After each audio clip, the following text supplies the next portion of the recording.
Hello, welcome to Never Tell Me the Odds. My name's Justin, and I'll be the host for this channel. And this channel is mainly going to talk about Star Wars Unlimited, and we're going to be going over a bunch of things. This is just a quick info dump before the video actually begins and before we get into reviews. Um, I have a couple plans for this channel. I have a couple upcoming series I'm going to be working with. Some other people that do other channels like the Planning Phase Syndicate. I'm planning on working with some of the people from there. Um, and some of my local players. And just doing some interviews and talking about decks, getting some gameplay, and some new ideas for, I guess, challenges, local challenges. But yeah, so this is Never Tell Me the Odds. And yeah, enjoy this first video on the reveals of set 4 and some of the stuff that I'm just personally excited for with set 4. I know set 4 is a bit controversial, being that rotation has been added and is going to be rotating within a year. And the piloting is a bit iffy. People are like, could be good, could be bad. We don't know yet. We haven't actually tried it, but I'm super excited, and I think the latest reveals is some of the best units that I've seen so far in this set. Units, leaders, events. I think it's going to push this set into a new level and push the gameplay of this game higher and make it better. So let's just go into it. So what are the new reveals? Right? What are we looking at for the new reveals? We're gonna go back a bit. I know I'm covering a bit of Big's Darklighter, but Big's Darklighter is a 3-cost red heroism unit that is a 3/4 with piloting for 1. Um, I know I'm covering some of the words, but let's just go over it. If attached unit is a fighter, it gains overwhelm. If attached unit is a transport, it gets plus 1 HP. And if attached unit is a speeder, it gains grit. When piloting, he becomes a 2/1 upgrade. Biggs is pretty good. I feel like any 1-cost piloting for 2/1 and then some other random ability seems really good. You throw him on a red 3, that is a 4/4 with raid 1 that gives raid 1 to everyone else. Right? No. Yeah, it's a 4/4 that gives raid to everyone else and has overwhelm. That's what it was. Because it's a fighter. You put it on a transport like the Falcon, you're giving the Falcon, you're making it a 5/5. No, 5/6 because of the plus 1. And then you put it on some speeder, you give it grit. I don't really know what speeders are good because I haven't like tested with speeders yet. But this is a really interesting card, and I feel like it would be something that will be going into a lot of red heroism decks because it is a pilot that has multiple outs in a sense, right? You can if if you're like, oh man, they have a sentinel out, but I have my fighter, I have my red 3, they have their sentinel, there's 2 HP left on their base. I can play him as an upgrade, get overwhelm, and get the win, you know?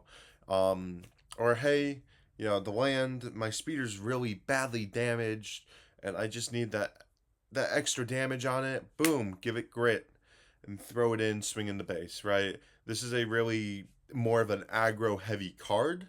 Well, the versatility of it is nice because if you put it on a transport, it gains more HP, which is really good. Um, so this card is very versatile and has a bunch of good combos that can be used. Personally, I think that this card is going to be one of the best in drafts and sealed formats, and will have some good. What's the word? Um, it'll be good in um, Premier Play and like PQ style events. More hardcore play. Um, but right next to it, you got You're All Clear Kid, which is a 2-cost vigilance and heroism event. It says defeat an enemy space unit with 3 or less remaining HP. If you do, and your opponent controls no space units, you can give an experience token to a unit. It's okay. It's contra. It's an okay space removal, right? You're removing something with 3 or less HP, so this could be good at the very beginning of the game, right? Like they drop a wing, and you drop your Sabine, right? Say you're saying playing blue red like Rey or Anakin or the leader that we're going to be getting to in a couple minutes, which I think is a fantastic leader. But you're playing red blue. You kill off their thing. You put an experience on your put an experience on Sabine. You can put it on the Red Squadron Y-Wing, if I'm correct, which is the indirect damage one, or Gray Squadron Y-Wing, or your own Red 3, like, or not Red 3, Green Squadron A-Wing. There's a bunch of things that can get used off of experience. It seems okay. I don't think it's going to be the greatest card of all time, and I don't think it's supposed to be. It's supposed to kill space units with lower HP. This card will be good against heavy space decks. I went to the Lansing PQ, and I plan on doing a documentary video style after this one coming out, I don't know, sometime next week. Maybe this week, I don't know. But I'm going to be working on that as well. But there was my friend Eric there who's playing Yellow Sabine and made it all ship based. This would be good against that Yellow Sabine. Any ship removal going into this piloting and heavy ship format that we're going into, whether someone wants to be in this heavy ship format or not, doesn't matter because we are going into it. And I think that there's no way out of it because of how good piloting and ships look to be. So I think this card is going to be really good in this upcoming format. I think it's going to be one thing that is going to be amazing for drafts. It's going to be amazing for sealeds. I think it's going to be okay for Premier. But if you see it in drafts and sealeds and you have blue heroism already, take that card. This card is amazing. Your All Clear Kid is fabulous. But next we have one of the best legendaries so far in this set, if not currently the best legendary. Han Solo has his moments. He is a 5-cost cunning hero. He is a ground unit. He's a 4/5 with ambush on ground. When piloting, though, his piloting cost is 2 cunning heroism. When played as an upgrade, you may attack with attached unit. If it's Falcon, it deals its combat damage before defender. So, Falcon just got so much better, dude. Falcon's crazy now, because, get this, still on 5 resources, Falcon, put Han Solo on it, boom. That is a hefty Falcon right there. So what? 5, because Falcon's a 3/4, so it become a 5/7 that attacks and has shoot first. Nasty. That 5/7 is killing anything. Okay, it is a legendary unit, and again, I think this is one of the best legendary units in the game. Not to mention, if you're playing it on the Heroism Falcon, I was just thinking cunning heroes. I didn't even think about Heroism Falcon. If you put it on Heroism Falcon, it becomes a 3/4, then it becomes a 5/7, and then the +1 from attack on having a pilot becomes a 6/7. 6/7 is huge, and then you kill something? But also, it's ambush without having to attack a unit. Nowhere in this does it say you have to attack a unit. You may attack with the attached unit. If it's a Falcon, it deals combat damage before the defender. Never says you are required to attack into the defender. which is nasty. Again, this is a huge card that will be extremely good in this upcoming format, because it can cover ground, it can cover space, and I think that it covering space is way better. Um, Again, throw this on Falcon, you kill something. Throw it on Concord Dawn Interceptors, they're not getting through it. They're not like they won't be able to get through Concord Dawn Interceptors unless they have some form of removal to either remove Han or remove the Concord Dawn Interceptors itself. But it's a nasty card right now. Like that card's this Han Solo card looks amazing, and it,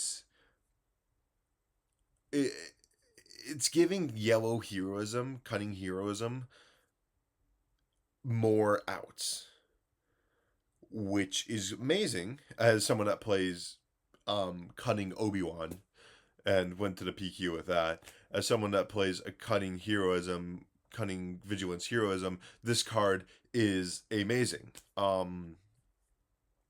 And yeah, no, I mean there's not much more to say about it. It's a well-studied unit, um, and its ability for piloting is amazing. Um, Next up is, I think, the best heroism leader in this set so far, Luke Skywalker. He's nasty. Luke Skywalker. This card is nasty. So, Red Heroism already has a really good package with having. Sorry, I have to readjust. With having Red 3, having Green Squadron A Wing, having the new Y Wing that does indirect damage, which are all fighters, right? And then being able to ping with Luke, so you can basically just begin removing things off the board, slowly but surely is fabulous, right? It's basically CAD. It's basically Palpatine or Bosk, where if you do something, or it's Bo-Katan, right? It's Bo-Katan, but instead of Mandalorians, it's fighters. Again, we are going into a very ship-heavy meta. You want to know what else is a fighter? The 2-1 Wolfpack. Okay, Cunning Luke could be really good. You want to know what else is a fighter? The Aether Sprite, the Concord Dawn Interceptor.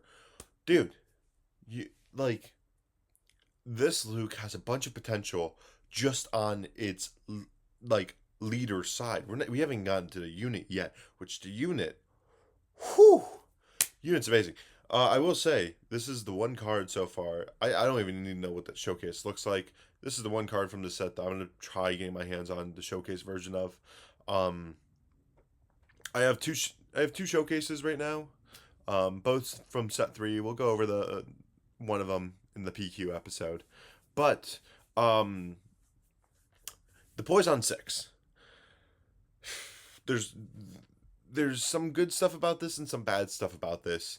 I feel like people are going to be running Rivals Fall more now, and this just gets hit by it pretty hard. Um, but let's go into his unit side. He's I didn't go over his aspects earlier, but he's aggression heroism, 6-drop technically leader. He's a common, which is nasty, but he's a 5/6. Um, it's not his, you know, unit side that's amazing. It's his piloting. His piloting says this unit cannot be defeated by enemy card abilities, or this upgrade cannot be defeated by enemy card abilities. So it cannot get hit by Fang Fighter. It cannot get hit by Confiscate. You have to take care of this unit. And attached unit is a leader unit. If it's a fighter, it gains on attack. You may deal 3 damage to a unit. Like that is amazing. I don't think anyone's covered this yet, and I'd be glad to be the first one to cover this. That is one of the best on attack abilities yet. because you get to choose the unit, right? You deal 3 damage to any unit. Yeah, you're in space. Pew, pew, pew. You know, you're shooting down the space unit. You attack, right? You can do 3 damage to a ground unit. You can do 3 damage to their enemy leader. You could, like, this card has so much versatility, which makes it huge. Now, I didn't even go over its stats. On ground, it's a 5/6. Mediocre, right? 5/6 for 6. It's mediocre. It's like Han 2, if I'm correct. But like a turn later. It's mediocre stats. Piloting, it is a 4/5, which is nasty. It's a 4/5 piloting that also does an additional 3 damage. That's huge. Again, I think this is going to be one of the strongest leaders in the set. This is going to be one of the strongest aggro leaders because you're going to have wing leaders. You're going to have fleet lieutenants coming back in this deck because you are only going to be playing rebel fighters and you're going to be obliterating your opponent in space and killing whatever they have on ground by turn 6. Look, this deck is going to be so good. And then, this deck can be the new staple control aggro deck, right? This deck as a blue heroism will be nasty. Okay, I'm telling you, with the takedowns to deal with Sabines, with the village protectors, a bunch of things to deal with the ground. You just go sentinels on the ground and just go full ships, dude. This deck will be nasty. It's gonna be killer. I think it's gonna be like a better version of Anakin, because of his ability and his piloting. I think that this is just going to become a better version of Blue Anakin. And I know Blue Anakin's really good for trading up, but I think this deck will be really good for just rushing in, right? Or this deck could also be another good version of like Han Blue or Han Red Blue, specifically because I know a Han Yellow Blue topped at Lansing. I was there for it, so I know. I'll go over that later. But again, this card just seems incredibly nasty as a leader, and it's something that I'm genuinely excited for, and probably one of the leaders I will be playing this upcoming set. Now we go into this. Whoo, Trench Run is so good. All right, Trench Run. Let's go into it first. Trench Run is a 1-cost event. Aggression, heroism. I'm not sure if I'm understanding it correctly, so people in the comments, please let me know. But it says attack with a fighter, attack with a fighter unit. For this attack, it gets +4 damage. And gains on attack. Discard 2 cards from the defending player's deck. Deal unavoidable damage equal to the difference in the discarded card's cost to this unit. That is humongous. All right, if you're going up against like a Palpatine or like a late game deck, that's huge. That's so powerful. Because hold on, let's take this with the Luke deck, right? This is automatically going in that Luke deck. It has to, right? But you play it, you attach it, you attack with Luke, right? Luke becomes possibly a 10 damaging unit that does 3 damage to another like unit. Or hold on, let's use Red 5, right? Which we'll go over Red 5 real quick. We'll take a break from Trench Run, but let's go over Red 5 real quick. It is a 3-cost aggression heroism unit, right? And it is unique, so you can only play one of it. But it's a 3/4 on attack. You may deal 2 damage to a damage unit. Okay, you play that a couple turns. You play that the turn before Luke comes out. You then activate Luke, right? Red 5 becomes what? Red 5 becomes a 7/9, and then you put that on. You're swinging the base for 11,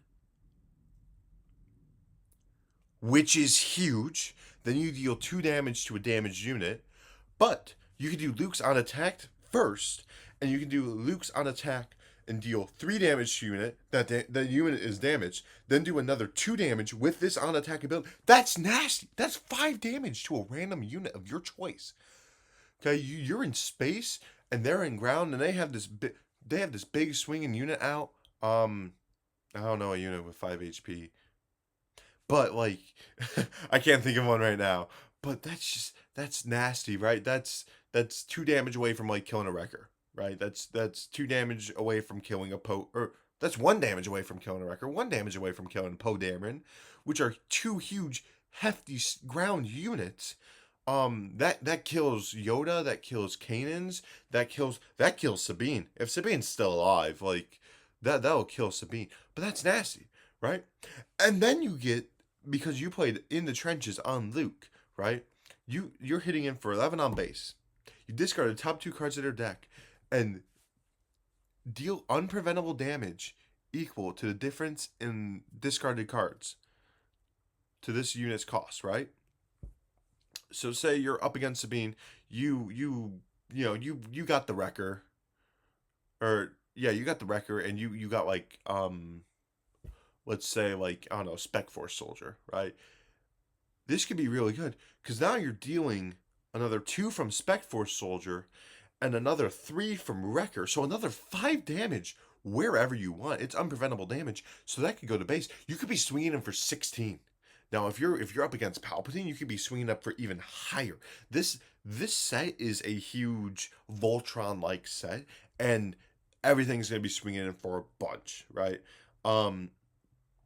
Again, the combos with this Luke deck and the pinging is something I really loved with my Obi deck, was being able to ping things and move damage around. Being able to do this with Luke at a better rate and a better cost and like higher damage is huge. And in the trenches is going to be the first deck that I get. In the trenches is going to be the first deck that I make, right? In the trenches Luke deck with red 5 with all these cards, and I'm not sure if I'm going to do blue. I'm not sure if I'm going to do yellow. I'm probably not doing green, even though green would probably be really good. But I'm gonna begin testing with Luke. This seems really good. But yeah. But those are all the spoilers for today, all the reveals for today. We'll be going over reveals every Tuesday, Thursday, and possibly Saturdays. Just to get those Friday reveals. I mainly just want to go over the new leaders and new cards around the leaders, which I think are going to be huge, which I think are going to be killer. Like this Luke card. Again, I think this Luke card is going to be one of the best cards and best leaders in this upcoming set, in this upcoming format, because of how versatile he is. He is huge, he is massive, and he's doing a lot. Luke, like I'm telling you, this Luke deck that I'm gonna be cooking up, that I'm gonna be making, it's gonna be nasty, man. It's gonna be that next coming the next season of PQs, the next season of regionals, dude. You're gonna see that Luke deck on top, and it's gonna be made by me. All right, well, that's all for today. Again, in this coming week, whether it be tomorrow, whether it be Thursday, when second episode on Thursday, I will be presenting a video of a documentary style video of what it's like to go to a PQ and talk about the experience I had there, which I thought was genuinely amazing. And overall, just what happened. But yeah, I hope you guys enjoyed the video. Please like, subscribe. We are trying to start this new channel called Never Tell Me the Odds. And I will see you guys this coming Thursday. So yeah. All right. Later.